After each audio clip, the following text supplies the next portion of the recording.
Hi people!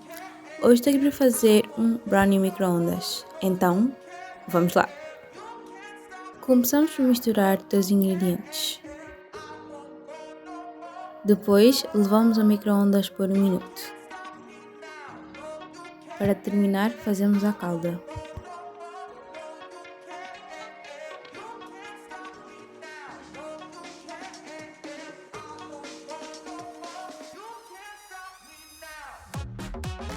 E está pronto!